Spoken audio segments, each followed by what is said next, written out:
রাজ্য জুড়ে বেজে উঠেছে লোকসভা নির্বাচনের দামামা। জোরকদমে চলছে বিভিন্ন রাজনৈতিক দলের প্রার্থীদের ভোট প্রচার।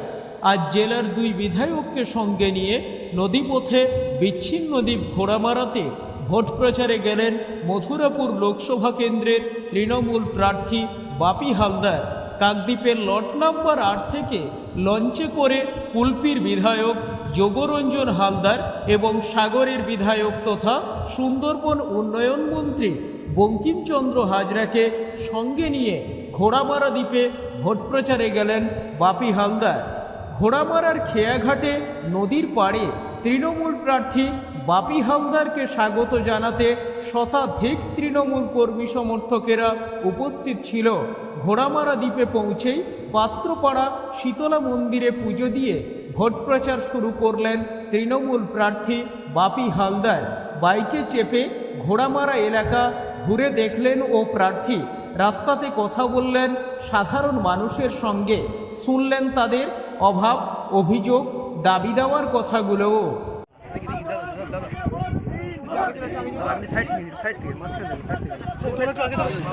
ধীরে ধীরে বাইক চালাবে। একটু হাত নাড়া দাও, এক হাত নাড়া দাও, সামনে থাকো, এগিয়ে চলো। হাত নাড়ানো যায়। আরে এক হাত গাড়ি আছে। সবাই খেয়েছো? কি রান্না হলো আজকে? হ্যাঁ খেয়েছো? দেখুন, আমরা তৃণমূল কংগ্রেসের পক্ষ থেকে মমতা বন্দ্যোপাধ্যায় আমাদের প্রিয় মন্ত্রী সারা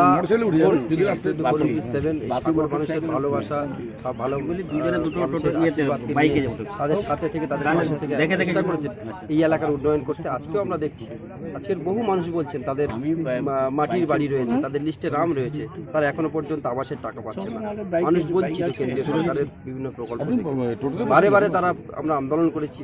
এনআরজিএসের টাকা এখনো পর্যন্ত নদী বাঁধগুলো ভগ্নপ্রায় অবস্থা, যেটা এনআরজিএস পক্ষ থেকে করা যেত, এনআরজিএস প্রকল্প থেকে বহু ক্ষেত্রে করা গেছিল, কিন্তু এবছর প্রায় 2 বছর ধরে সেই এনআরজিএস বন্ধ থাকার জন্য মানুষ নদী বাঁধে মাটি দিতে পারছে না। তারপরে আমাদের প্রিয় মন্ত্রী, প্রিয় বিধায়ক এবং মাননীয় মুখ্যমন্ত্রী মমতা বন্দ্যোপাধ্যায়ের সৌজন্যে নদী বাঁধের কাজ নতুন করে শুরু হয়েছে এবং নদী বাঁধ আবারও মেরামত করছে পশ্চিমবঙ্গ সরকারের পক্ষ থেকে। আগামী দিন নিশ্চিতভাবে এই নদী বাঁধগুলি যাতে করে কংক্রিটে করা যায় সেই চেষ্টাও সরকারের পক্ষ থেকে নেওয়া হবে এবং সেটা অনেকটা দূর আমরা এগিয়েও গিয়েছি। আগামী দিন ঘোড়ামারার পাশে তৃণমূল কংগ্রেস ছিল, আজকে আছে, আগামী দিনেও থাকবে। মানুষ বলছে যখন কাকদ্বীপ যাচ্ছে, সাগর যাচ্ছে, ঘোড়ামারা দ্বীপ ছেড়ে যখন অন্য জায়গায় যাচ্ছে কারেন্টের আলো দেখতে পাচ্ছে, এখানে আক্ষেপ সেই আলো নিয়ে বর্ষার সময় সোলারের চার্জ না হওয়ার জন্য অসুবিধা হয়। ইতিমধ্যে মাননীয় মন্ত্রী সাহেব তিনি খড়গপুর আইআইটির সঙ্গে আলাপ আলোচনা করে একটি সোলার প্রজেক্ট তৈরি করেছেন এবং সেই আর যেটা অলরেডি কাজ প্রায় শেষের মুখে।